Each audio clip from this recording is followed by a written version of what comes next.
সংসারের মানুষ আমরা কৃষ্ণ ভজব বলে জগতে এসেছিলাম, কিন্তু কত ভুল করে গেলাম বলুন। কাটা চিবিয়ে গেলাম, ঘাট প্রতি ঘাট খেয়ে গেলাম, মুখ থেকে রক্ত বার হচ্ছে, কত ঘরের কোণে বসে বাবা মায়েরা কাঁদছে, এক মুঠো ভাত পাচ্ছে না। ধর্মরাজ বক যুধিষ্ঠিরকে প্রশ্ন করেছিল, যুধিষ্ঠির বলতে পারো পৃথিবীতে আশ্চর্য কি? যুধিষ্ঠির বলেছিলেন আশ্চর্য একটি, সেটা কি না, এক কলসির জলে 7 কলসি পূর্ণ হবে, কিন্তু 7 কলসির জল দিয়ে একটা কলসি পূর্ণ হবে না। তত্ত্বটা কি? বলে একটা মায়ের স্তনের দুধে 7খানা বাচ্চা মানুষ হবে, কিন্তু 7টা বাচ্চা ইনকাম করে একটা মাকে ভাত দিতে পারবে না। আমরা সেই সংসারকে ভালোবেসে যাচ্ছি। আস্তে মা, ভালো ফুল দেখলে নাকে ধরি গন্ধ নেওয়ার জন্য, কিন্তু ফুলের মধ্যে অজস্র কীট থাকে, পোকা থাকে, ওই নিঃশ্বাসের ভিতরে ঢুকে রোগের বাছা তৈরি করে। তেমনি সংসারে ছেলে মেয়ে, আত্মীয় স্বজন, স্ত্রী পুত্র কন্যা, এদেরকে ফুল ভেবে নাকে ধরেছিলাম। এদের মধ্যে যে কাম অহংকারের পোকাগুলো ছিল আমার মধ্যে ঢুকে ঘাত প্রতিঘাত করছে। তাই মহাজন পদখানা লিখেছেন, সৌরভের আসে পলাশ সখিল, সৌরভের আসে পলাশ সখিলি, নাসাই পশিল কি, নাসাই পশিল কি, সৌরভের আসে পলাশ সখিলে,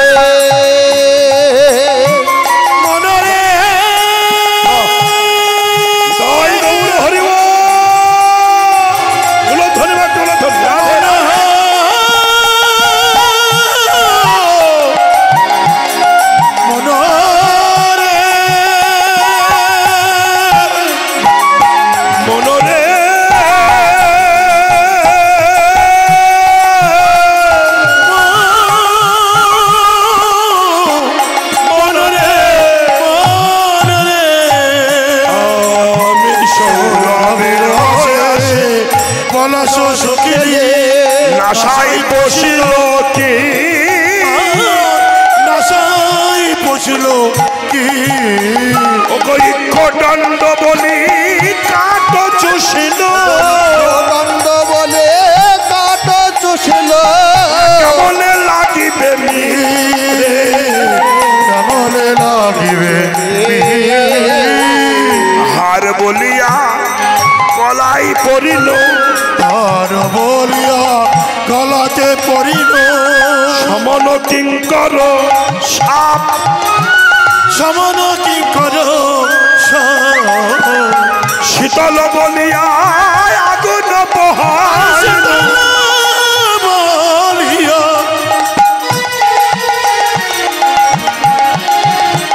শীতল বলিয়া আগুন বহালি, পাইলি বজরতা,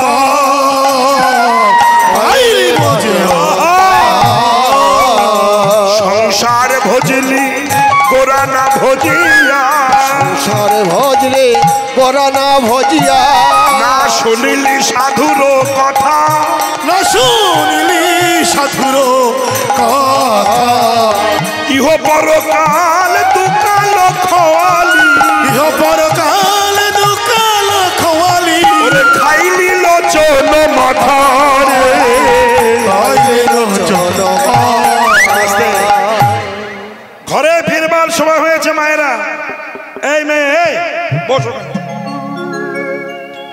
ওখানে বস।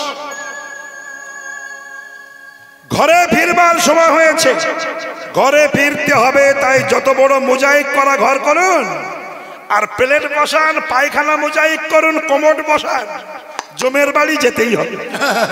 রেডি হও, বিন্দু মাত্র সন্দেহ নাই। তুমি না গেলেও তোমার কান ধরে নিয়ে যাবে। পৃথিবীতে সব যদি মিথ্যা হয়, পৃথিবীর সবকিছু মিথ্যা, কিন্তু সত্য একটা, মৃত্যু হবেই। মৃত্যুকে কেউ রোধ করতে পারবেন না, যেতে হবে। তাই সাবধান, ঘরের চাবিটা কাছে রাখুন। আমি একটা কথা বলি, প্রয়োজন।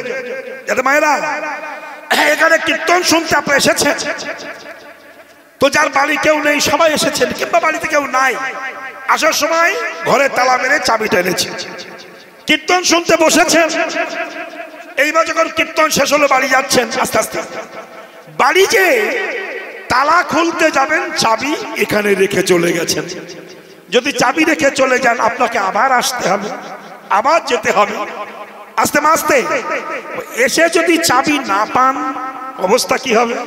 মহাজন যুক্তি দিচ্ছেন, এখানে তত্ত্ব দিচ্ছেন যে চাবিটা কি? ভগবানের কৃপার তালাটা খুলতে গেলে ভক্তের ভক্তিরূপ চাবিটা দরকার।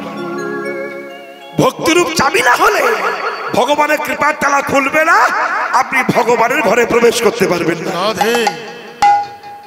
ভক্তি চাবিটা প্রয়োজন। তাই মহাজন তত্ত্ব দিয়েছেন।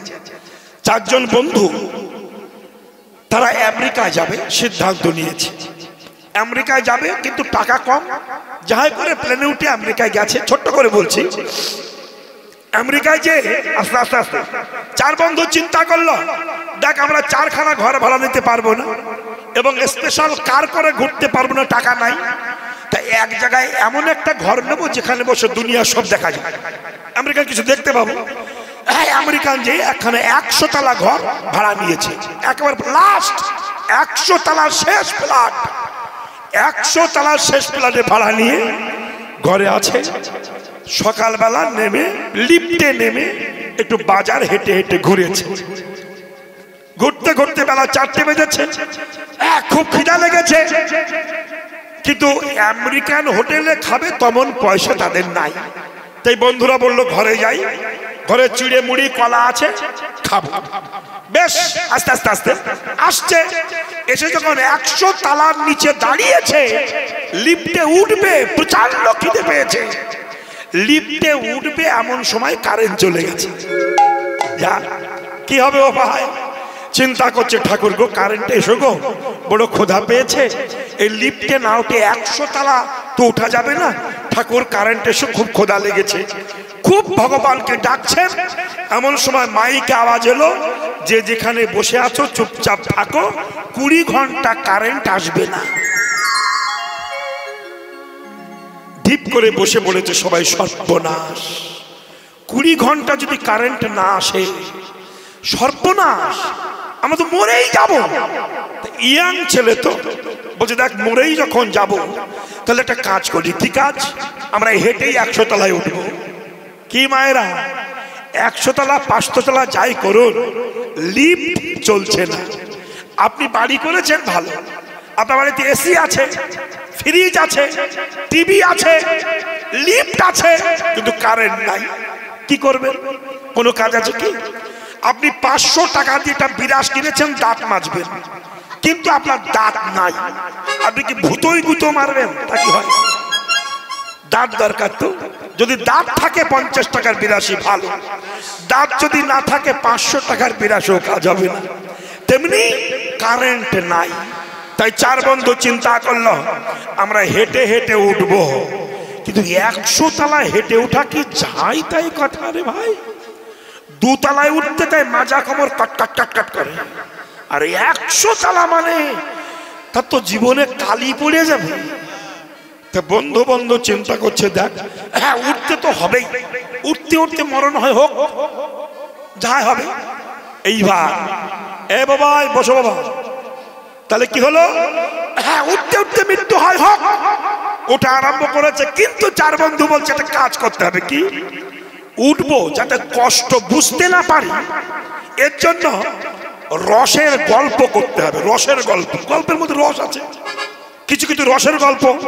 বলে হ্যাঁ, ওটা শুরু হয়েছে, গল্প শুরু হয়েছে। চার বন্ধু 4টি গল্প করব, 25-25 করে 100 তলায় উঠে যাব। হ্যাঁ, প্রথম গল্প শুরু হলো, আর উঠছে। কিন্তু উঠছে কেন? গল্প কেন করছে? উঠার জন্য, এটা খেয়াল করতে হবে। উঠছে, গল্প শুরু হলো। স্যার দেখ ভাই, একজনের একটা ছেলে ছিল, বেশ বড় লোক। এই গল্প হচ্ছে, উঠছে, হাঁটছে, আর রসের গল্প শুরু হয়েছে। ছেলেটি একেবারে ঝাঁটার কাঠির মতো হালকা, এরকম 2 ফুট মতো উঁচু, আর ওই 35 থেকে 40 কেজি ওজন, তার ছেলের বাবা মনে করলো যে এইরকম ছেলের সঙ্গে যদি এমন মেয়ের বিয়ে দিই তো উভয়ের মিক্সারে যে বাচ্চা হবে ওই বাচ্চা আমার বংশ রক্ষা হবে না। তো বাবা মনে করলো ছেলে যখন ছোটখাটো বেটি একটুখানি হালকা, আমি বউ বলবো মোটা সোটা লম্বা। তা একটা বৌমা রেডি করেছে মেয়ে, তা ওজনটা কেমন?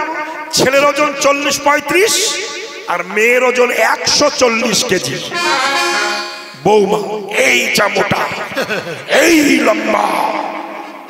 বিয়ে হয়েছে, তো যে গ্রামে বিয়ে হয়েছে সেই গ্রামের জীবনে কোনোদিন কালী পূজা দুর্গা পূজা হয় না। ওটা বৈষ্ণবের গ্রাম, ওটা কৃষ্ণ পূজা ছাড়া আর কিছু হয় না। এই মেয়েটি জীবনে কালী ঠাকুর দেখেনি। এখন স্বামীর সঙ্গে শ্বশুর বাড়ি গেছে, শুনতে পাচ্ছে কালী পূজা হচ্ছে। তার স্বামীকে বলল, দেখো আমি তো জীবনে কালী দেখিনি, আমাকে একটু কালী দেখাবে। বলে হ্যাঁ চলো। নিয়ে গেছে, গিয়ে দেখো রে বাপরে এরকম চোখ মোটা, হাতে দা জিব্বার করা, আর চুল ছেড়ে দেওয়া, আর নেই কাপড় পরা আছে, কাপড় নেই, উলঙ্গ হয়ে দাঁড়িয়ে আছে।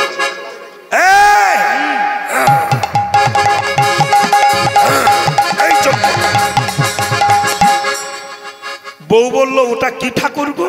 স্বামী বলছে ওইটা তো সে কালী। মহারাজ কালী চেনে না? ওই তো সেই কালী। তা বউ বলছে কালী তো ওই একজনের বুকে পা দিয়ে চেপে ধরেছে কেন? বলে ও হলো পতি, ওটা পতি নিচে আর উপরটা সতী, ওই বুকে পা দিয়ে চেপে ধরে ও সতী হয়েছে। বউ বলছে ও তাহলে স্বামীর বুকে পা দিয়ে চেপে ধরলে সতী হওয়া যায়? ও শালার স্বামী ভুল করে বলেছে হ্যাঁ। বউ মনে মনে করলো এই সুযোগ আমি আর ছাড়বো না, আমি বাড়ি যাব, ওর শোয়াবো, বুকে পা দিয়ে সাপ দিয়ে সতী হব, মনে মনে ভেবেছে। হ্যাঁ বাড়ি গেছে, আসতে অমাবস্যা রাত। ওই মোটা বউ 2.5 কেজি কালী গায়ে মেখেছে, আর এই জায়গায় লাল আলতা মেখেছে, হাতে একটা পাঠা কাটা দা নিয়েছে, আর নেই কাপড় পরেছে, পরে ঝনাত ঝনাত করে যাচ্ছে, পায়ে নুপুর আছে। তো বউ যে কালী হয়েছে সে তো জানে না স্বামী। ও লিকলিকে স্বামী খাটে শুয়ে আছে, আরো ঝনাত করে যাচ্ছে। অন্ধকারে দেখা যাচ্ছে জ্যান্ত কালী ঘরে ঢুকছে। ও স্বামী বলছে মা, মা গো মা, বামা খাবারে তুমি দেখা দিয়েছিলে মা, রামকৃষ্ণ তোমাকে দেখেছিল মা, আর তুমি আমার ঘরে আসছো মা, এসো। ওর বউ বলছে মামা করো না, শুয়ে পড়ো। কে কেটে পরে হবে শোন। কেন? আমি তোমার বুকে পা দিয়ে একটা চাপ দিয়ে সতীর সার্টিফিকেট নেব। স্বামী বলল তুমি যদি আমার বুকে উঠে চাপ দাও আমি তো লুসি হয়ে যাব। ওই কল করো না, তোমার সতীর সার্টিফিকেট আমি দিয়েই দিলাম, তুমি সতী। এইভাবে রসের গল্প করতে করতে 99 তালা উঠে গেছে, আর 1 তালা বাকি আছে। এখন একজন বাকি আছে বন্ধু গল্প করতে। সে বলছে এরা বললো আমরা 3 জন গল্প করলাম, তোরটা বল। ও বলছে আমারটা বললে তোরা সহ্য করতে পারবি না, হার্ট অ্যাটাক করবি। তোর গল্প না জানি কি সিরিয়াস গল্প যে হার্ট অ্যাটাক বলতেই হবে।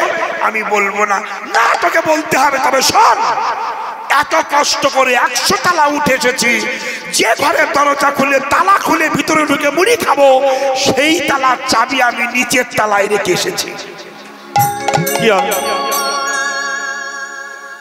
অবস্থা কি? অবস্থা সিরিয়াস। বলুন মা গো, গল্প হলো এই কারণে যে সংসারে এসেছি, কত গল্প কত রঙ্গ তামাশা করে যাচ্ছি, কিন্তু যখন প্রাণ পাখি উড়ে তার দরজায় যাবে, ভক্তির চাবি যদি না নিয়ে যাও, ভগবানের কৃপার তালা খুলবে না, তার ঘরে ঢুকতে পারবে না, আবার আসতে হবে, আবার যেতে হবে। প্রেম সে বলনি তাই গৌর হরি যেতে হবে। যাওয়া আসার দুনিয়ায় কেউ আসে আর কেউ যায়, এটি দয়াময় খেলা। তাই অভিরামকে ডেকে বলেছিলাম চলো যাই ঘরে। ওই দেখো আমার জননী রহে, ও গো আমার জননী কহে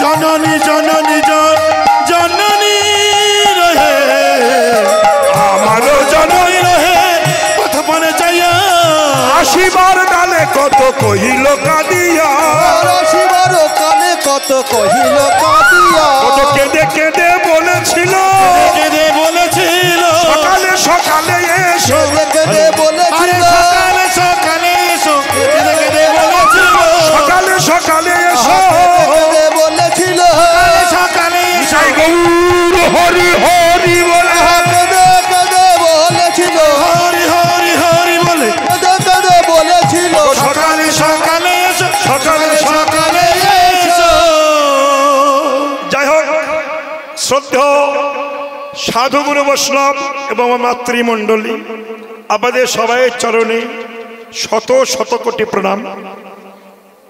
কিছু গীতব্য বিষয় শ্রদ্ধেয় কর্তৃপক্ষ কীর্তন দিচ্ছেন, অষ্টকালে লীলা কীর্তন হচ্ছে, সকালে গোষ্ঠ হয়েছে, সূর্য পূজা হলো। এখন আইনতভাবে যে লীলাটি হওয়া উচিত আমি সেই পালাটি গাইব। এখন ভগবানের পালা তো অনেক হয়, হাজার হাজার পালা হয়, যেখানে হাত দেওয়া হয় সেখানে পালা পাওয়া যায়, কিন্তু তার মধ্যে শ্রেষ্ঠ পালা হয় দুটি। যে যত পালা জানুক, দুখানা পালা সবার ভাগ্যে জুটবে। সে এমএলএ এমপি প্রধানমন্ত্রী যেই হোক না কেন তার ভাগ্যে জুটবে। সে পালা দুটি কি? একটি হচ্ছে আশার পালা, আর একটি বিয়ের পালা না, যাওয়ার পালা। তাহলে আশার পালা শেষ, যাওয়ার পালা ধরতে হবে। সেই যাওয়ার পালা আজ, তাই যাব, ভবর পারে পার হব, সেই ঘাটে পার করবে তো, তার কড়ি আমাদের আছে তো। কত পয়সা তো আজে বাজে নষ্ট করলাম, কত কুসঙ্গ, কত জায়গায় বেড়াতে গেলাম, কত মাছ মাংস খেলাম, কত চুল্লো 3X ব্র্যান্ডি খেলাম, কিন্তু ভগবানের চরণে 10 পয়সা দিলাম না।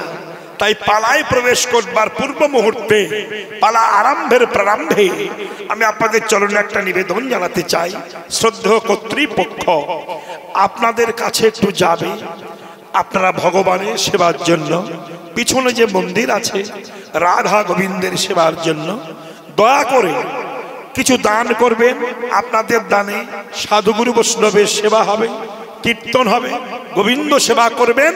কুণ্ঠিত বোধ না করে ভগবানের সেবার জন্য কিছু দান করুন।